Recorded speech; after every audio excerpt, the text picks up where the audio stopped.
Shalom, shalom, Mishpachah. Sorry for the ambient music in the background, and then also for my hair looking all wild and crazy, trying to start my lines.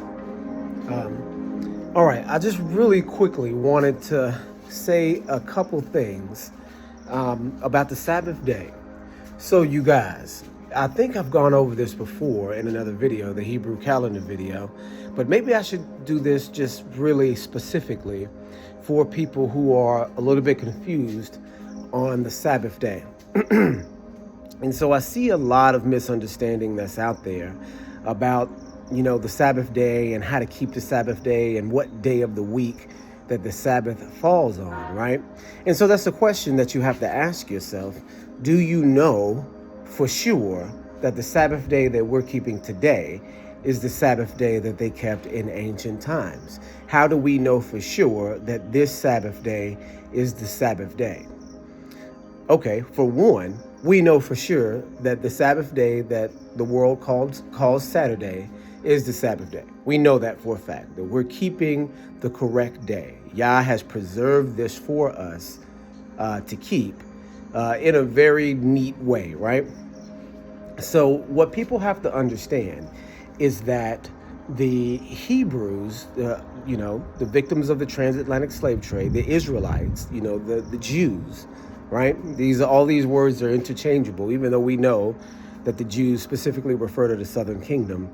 You'll hear everybody use these words interchangeably when talking about African Americans and the heritage of African Americans, because each of those titles applies to us, right? And so you have to understand that the victims of the transatlantic slave trade, were put through a amnesia process, right? That took hundreds of years to do, but that didn't start until like 1600, right? Until the slave trade started in 1600 AD, which is only about 400 years ago. So we haven't had the Sabbath for a long time, right? As a people, haven't had the Sabbath for a long time. But before then, as a people, we did. And so you have to understand that the 1600s, even though it's 400 years ago, is not that long ago in the span of time and understanding, right? So what really you have to understand is that from 70 AD, when the temple was destroyed, all the way up until about 1600, you had Sabbath-keeping Hebrews, black Hebrews, that were keeping the same Sabbath that Yahushua kept, the Messiah, keeping the exact same Sabbath that the Messiah kept, in a line of heritage going all the way back to that period. So you have to understand that it would take something very dramatic in order to change the Sabbath day to a different day in history, because the Hebrews were there all the way up until almost the modern era. So there's no deviation in any record that shows that the Hebrews were saying, oh, you guys have changed the Sabbath day, except for, of course, the Roman Church, right? We know, and this is a secondary proof, because, of course, now we are out of our heritage, and then we do want to double check, ourselves too. But the secondary check is the Roman Empire, who in 300 AD, 200 years after the destruction of the temple, adopted Hebrew culture, right? They became Christian, and Christianity is Hebrew culture, right? Belief in the Messiah is Hebrew culture. And they began to keep their Sabbath on what they called the day after, right? And this all started very, very early. This didn't start in 300. The Christians began to keep their Sabbath on a different day earlier on too, to distinguish themselves from Jews, right? Gentile. What happened to my music? I was enjoying the music. It's still there. Yeah, it's still there. But Gentile Christians began to separate themselves from Jews because they began to be persecuted in all the different places where they were expelled to after the fall of Jerusalem. It got worse for the Jews because eventually it became illegal for Jews to even be in Judea. I mean, Jews were expelled from the entire country, period, right? So they had to go to these far flung out places.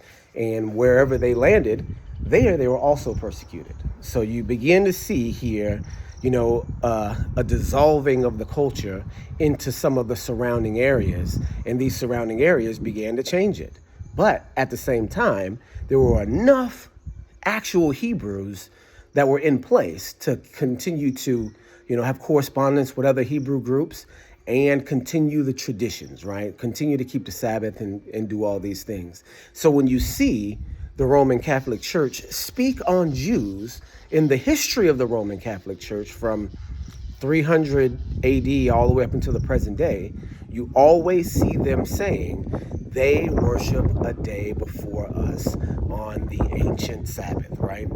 And you'll even see in Catholic writings that that they believe that their church is the correct church or a supreme church because they were able to change the Sabbath day in the minds of so many people from Saturday, the day before, to Sunday, right? So in Catholic history, we see a confirmation of the day that they keep and the day before that as being the Sabbath day that the ancient Hebrews kept. And now you can say also that, okay, well, there was a time in history. Okay, well, we'll go into that here in a minute, right? There's another point that I want to make about Roman Catholicism and the timekeeping methods, but we'll get into that when we talk about timekeeping methods.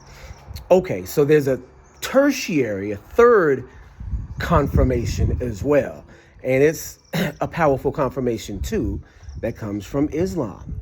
Islamic scholars were in conjunction and coordination with actual Hebrews. In fact, in the Quran, it says, if you don't know how to be a Muslim, ask a Hebrew or a Christian, because they do.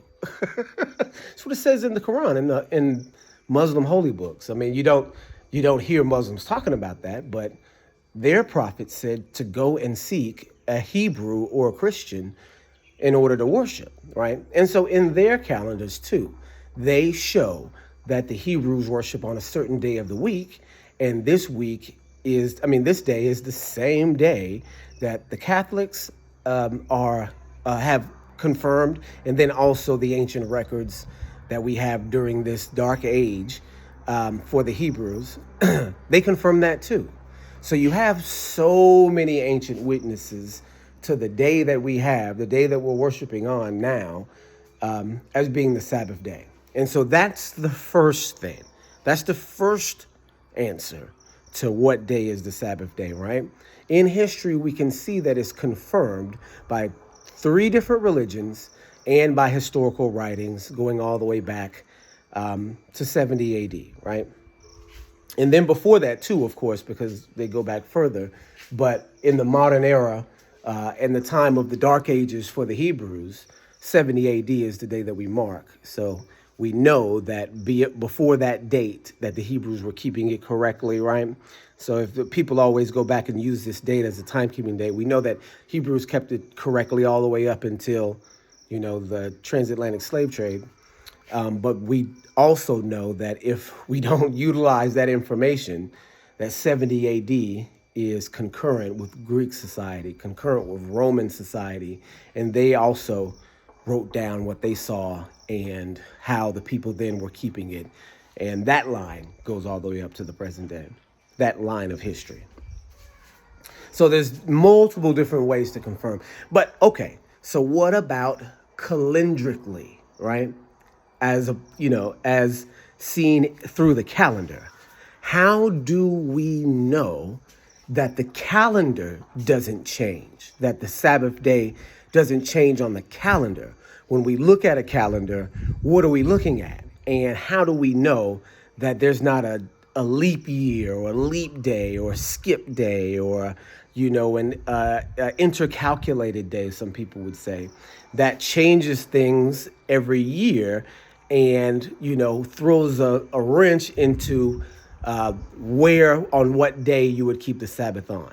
And so this is what a lot of Hebrews will do, is say that, okay, the week, you find a month with the moon, So there's 28 and 29. So there'll be, Sabbath days on the 8th, the 14th, the 22nd, or the 21st. You see what I'm saying? People sometimes use the moon to find the Sabbath. That's wrong. You can't do that. You can't find the Sabbath with anything else. The Sabbath has to be given to you, right? I'm sorry. I think I spit on the phone right there. The Sabbath has to be given to you. There is no, I'm going to look at the moon and find the Sabbath. There is no, I'm going to look at the sun and find the Sabbath. There is no calculating backwards to find the fourth day when the sun and moon were created to see 3 days after being the Sabbath. There's no doing that. You cannot calculate going back that far. You can't use the sun to try to figure out when the Sabbath is, because the Sabbath week started before the sun was created. You can't use the moon either, because the moon was started at the Sabbath week was started before the moon was created. You can't use either of those methods. You can't use the clock to find the Sabbath. The Sabbath is something that is given, is the 7-day count that has been started from the beginning of the world, and it does not change. It doesn't skip days. It doesn't go backwards a day.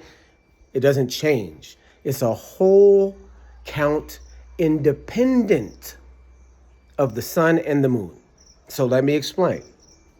When you have a clock, when you have any timekeeping method, it's always best that those timekeeping methods work independently, right? When you have a clock and you have 3 hands on a clock, you have the second hand, you have the minute hand, and then you also have the hour hand, right? And you have 60 seconds, 60 minutes, 60 seconds makes a minute, and 60 minutes makes an hour, right? And so when you're calculating these, if the second hand took the same amount of time as the minute hand, then they would not keep accurate time because they're moving at the same speed, right? They wouldn't keep as accurate time as opposed to if they were independent, right? Working on their own speeds, doing their own thing, regardless of what any other hand was doing, right? And of course, we know that they will align at certain times of the day, but those times are ultra specific because they all move at different speeds. Because we can know that it can be 9:03 and 40 seconds, right? That's timekeeping down to a very, very small increment of time, right? And so likewise, since mankind has gotten these concepts from the heavens and from Elohim, we have to have timekeeping methods ourselves that run independent of one another. And so Yah has devised this beautiful timekeeping method in the sky, right? We can count the days of the sun as 364, right? For every year. We can watch it come up, we can watch it come down, and we can count it, and we can see clearly that the sun will rise in a specific place in the horizon every day. We can see it rise in the horizon and then set, and it'll come back to its original spot after 364 days, right? The moon, another timekeeping piece, right? If we look up at night and look at the moon will appear different every night. It'll be full, it'll be quarter, it'll be waxing, it'll be waning. This is an excellent timekeeping piece because we can look up at the moon and see what part of the month we're in. Month being another word for moon, even. See what part of the month we're in the sky, right? And so the third and final timekeeping piece, which has nothing to do with the thing in the sky at night or the thing in the sky during the day, is the 7-day count. It is very simple. It goes 1, 2, 3, 4, 5, 6, 7, 1, 2, 3, 4, 5, 6, 7, 1, 2, 3, 4, 5, 6, 7. And of course you use that to the sun to see when your day is, when your day starts, right? Because it's light outside. This is a day. You're counting this actual light part. But that didn't exist until the fourth day. So you cannot use it in any conjunction besides what a day is to find out when the Sabbath is. It has to be given. It has to be given to you by Yah. And once it's given to you by Yah, you have to continue to count 1, 2, 3, 4, 5, 6, 7. 1, 2, 3, 4, 5, 6, 7, regardless of what the moon is doing, regardless of what the sun is doing, except that there's light. 1, 2, 3, 4, 5, 6, 7. You can't use the 364-day count as opposed to a 365-day count to pretend that somehow you get an extra day in there and that you have to account it in the 7-day count because it's an extra day of the sun. That doesn't make any sense. The 7-day count started before there was a sun, so the sun can't change the 7-day count. Do you see what I'm saying? The 7-day count is the first count system. It comes before the sun. So the sun can't mess it up. Same thing for the moon. You're not counting the weeks because there's 4 weeks in a month because of your English Western understanding. 4 weeks in a month. So I must divide and add. No, you don't need to do that at all. You have to just count 1, 2, 3, 4, 5, 6, 7. So that means that it'll always be on the same day every week. It's never when the year changes gonna change. It's never when the month changes gonna change because it's its own count. It's independent of any other timekeeping method, right? And see, when we talk about the Gregorian calendar, we have to understand that the Gregorian calendar is not one calendar, it's 3. It's 3. Say it like they say it here, it's 3, right? And so take a look. You have the 365-day count with the Gregorian calendar. You discuss however you want the difference between 364 and 365, but that's what the Gregorian calendar uses is 365, right? And so with that 365, you've got the solar count. That is their version of the solar count. That's one calendar. That's a whole calendar unto itself, right? Then you've got the monthly count, where you have the names of the month, January, February, March, and all that. Some of them have 31 days, some of them have 30, one has 28, right? And so that is the moon. That is the moon's count. And they're shoving the two of them together in the same calendar, but that's 2 different calendars, right? Again, the Gregorian calendar is the dummy's way, right? It's the dummy way to count time because it's simplifying everything down to a false one system when there's really 2 systems there. And so those are the 2 systems that the Gregorian calendar uses, but there's a third one too, which is the 7-day count, right? The Gregorian calendar has shoved all 3 of these calendars into one calendar and has names for each of these days: Monday, Tuesday, Wednesday, Thursday, Friday, Saturday, Sunday, right? And it really starts with Sunday, right? And so the Gregorian calendar is tricking everybody because they're thinking, oh, this is one thing, but it's 3 things. And Pope Gregory just really shoved all 3 calendars into one and made falsehoods of the sun and falsehoods of the moon and kept the actual real count. Kept the real count, except, of course, the falsehood there is that the Sunday was the Sabbath day, right? And so that 7-day count being kept is important because you can even look on the Gregorian calendar and see no matter what day of the month it is, no matter what part of the year it is, that 7-day count does not change. You don't go from year to year changing the 7-day count. Monday is going to be this Monday can be June or July 1st or whatever. And then July 1st next year will be a different day of the week because the days of the week don't change. Because the days of the week are consistent. And the numbers around them will do all sorts of crazy things. But the days of the week are consistent. They don't change at all. The calendar around those days changes, but those days don't change. They are still 1, 2, 3, 4, 5, 6, 7. Do you understand? Do you understand that this is the correct way to understand this calendar, the heavenly calendar? That it has 3 parts to it to make it ultra specific. It has a sun, it has a moon, and it has a 7-day count. The Gregorian calendar copies this understanding with a single falsehood in every position. The 365 is a sun falsehood. The month being 30, 31, 28, that's a falsehood. And then the Sunday being the Sabbath is a falsehood. One falsehood in each set of calendars shoved into one calendar to present to you an easy button, right?